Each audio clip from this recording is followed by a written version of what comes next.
Hello, this is Virtuals the Chess Noob, learning and having fun with chess. Another day, another Sicilian, and another epic win with the Smith-Morra Gambit. I had the white pieces in this game and a win against a rather higher rated opponent. E4, C5, the Sicilian against C5, D4, Smith-Morra Gambit, rapidly becoming one of my favourite openings in chess.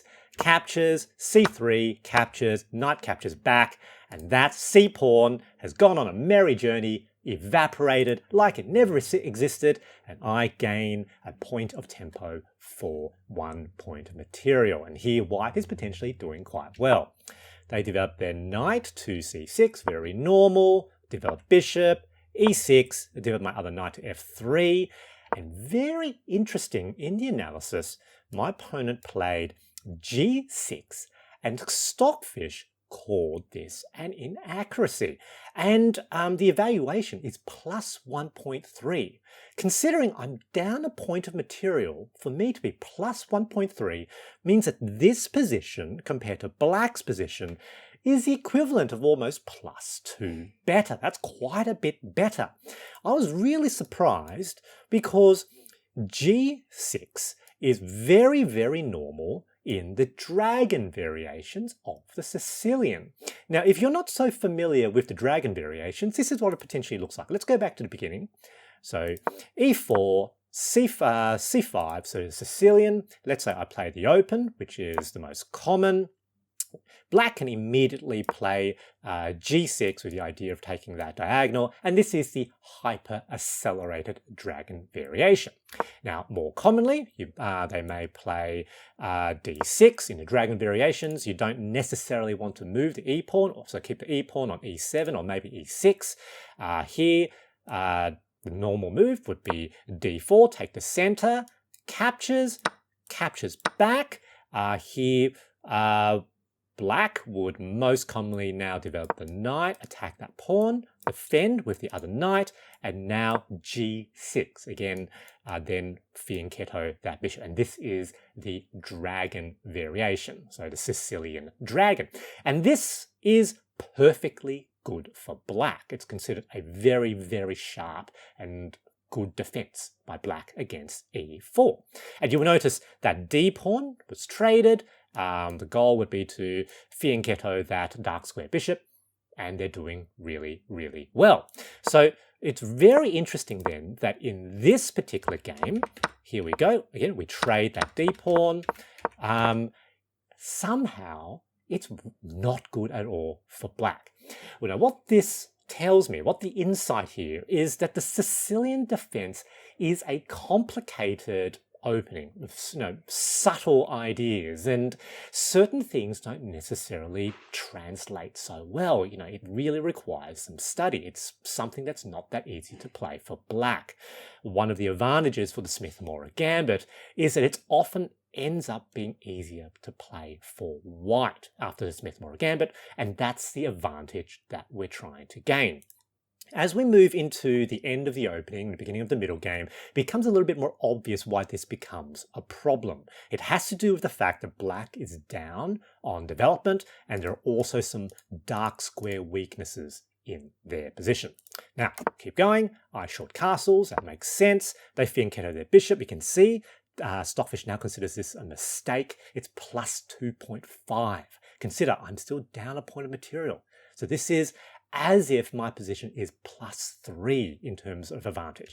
So I now develop that bishop. Stockfish thinks that I had the opportunity to immediately infiltrate with the knight. Now, I didn't quite see that, but that's okay. One of the advantages of the Smith-Morra is my positions tend to be quite tolerant. I push that pawn forward. Here it goes practically back to equality, but it's only equality if black finds the single perfect line. While for white, I have quite a lot of latitude in what I can do, and a lot of my sensible looking moves are good. You can see Stockfish reckoned that jamming the bishop at this point onto d6 would have been good, would have prevented black from being able to castle and, really dominate black's position. They try to attack the bishop, that's fine. I now attack their queen. now black, not wanting to damage their pawn structure further, because that's the potential obvious move there. With the pawn, they chose to move their queen. And this was a serious mistake, arguably almost a blunder. Plus 6.5, a real problem. And the reason again is I now can infiltrate with my pieces with tempo because I'm also attacking the queen. And this is the beginning of the end, really, for black. Queen moves. I now bring my knight onto d6, taking that outpost with check. King is now forced to move, so I win a pretty major concession because that king has no more, loses the right to castle. These rooks are probably never going to join the game, doing really, really well for myself. I bring my bishop back now, attacking the queen. Queen forced to move yet again. I now move my bishop here because I want to defend that piece, releasing the knight potentially to join the attack. That was my idea. Stockfish calls this a mistake because it sees a potential stronger line bringing that rook into the attack. I didn't see that. Here it's still pretty good. I'm about +4, I think. They sort of push a6, I think, with the idea of attacking that bishop. That's okay. I now push forward with my knight. Two attackers on the f-pawn. Remember, king is stuck in that position.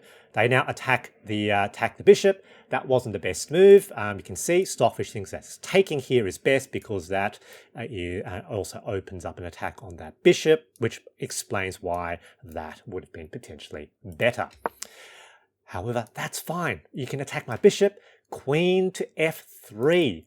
Mate in one threat. Black has to do something about that threat.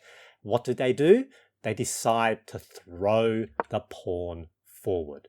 And you can see that was a mistake. They call it inaccuracy. Stockfish reckons that in this position, defending with the knight might have been better, or potentially bringing the bishop to f6 might have been better, because if I take, the issue of course is I now block the f-file with my pawn and I can't capture my own pawn. Difficult to see that move though. They play f5 and now of course I have en passant. Very, very lovely. However, I think black actually calculated this. I think they thought that that was fine because almost immediately within just a small number of seconds, 4 or 5 seconds, they blitzed out, knight captures bishop, attacking the queen. And you can see that this looks like a pretty good position for black, doesn't it? Because they're attacking that pawn. Now, the queen must move from the f-file. Well, that's what it looks like because it can't go here, that's defended. It can't go here, that's defended. Obviously can't stay here, it's attacked by the knight. So if I move the queen, suddenly that's being attacked, that's being attacked, that's being attacked, that's being attacked. I've got 4 hanging pieces. However, I think black didn't calculate my next move, which I did see and I knew was fine. And that is pawn captures bishop, double check. Double check is magic. It basically makes the impossible possible because with double check, the king is usually forced to move. It cannot escape. You cannot block a double check with a piece move. You cannot capture a piece with another piece and get out of check with double check. So none of these pieces are hanging. The king is forced to capture the pawn really, because if it tries to escape to another square, let's say here, well, that's mate. If it comes here, well, I've got a check and then, I get 2 queens. So king is forced to capture and now queen infiltrates with check. And this is really, really now close to the end. King forced into this position. I now move the queen, defend the knight. They have to sort of move that knight to give an escape square for the queen, for the king. At this point, there is a beautiful mate in 5 sequence. Now, I didn't see this in game. My next move was to play this knight move, check, with a fork onto the rook. That's what I saw. But Stockfish sees the beginning of a beautiful line, which is with this knight. Knight to f7, check. The king cannot run here because, of course, that dark square diagonal is covered by the queen. If it goes here, it's mate. Can't do that. It's forced to come back. There we are. And now we see this beautiful windmill, because now we have knight captures the rook, discovered check. The king cannot take the knight, because if it did, that would be mate. King forced back into this square. Knight back. Again, with check. King back. And now knight to this square. King forced to go into this square. Knight here with check. King now forced into the corner. And queen delivers the final blow, mate. Beautiful mate in 5 line. Now, unfortunately, as I said, I didn't see this in game. I wish I did. And instead, what I played, here we go, was this move. So knight to f7 with the other knight, with that check. King now forced into that position. I decided to capture that pawn, and I saw the potential of checkmate here. And here, black decides to go double down, do a desperate attack. And here, I have to be careful. So they make that move with check, takes here with check. And if I now run my king here, that would be mate. So black, did a good desperate move, but I saw that. It wasn't too hard to avoid. King forward. And here we go, takes. And they do a series of checks.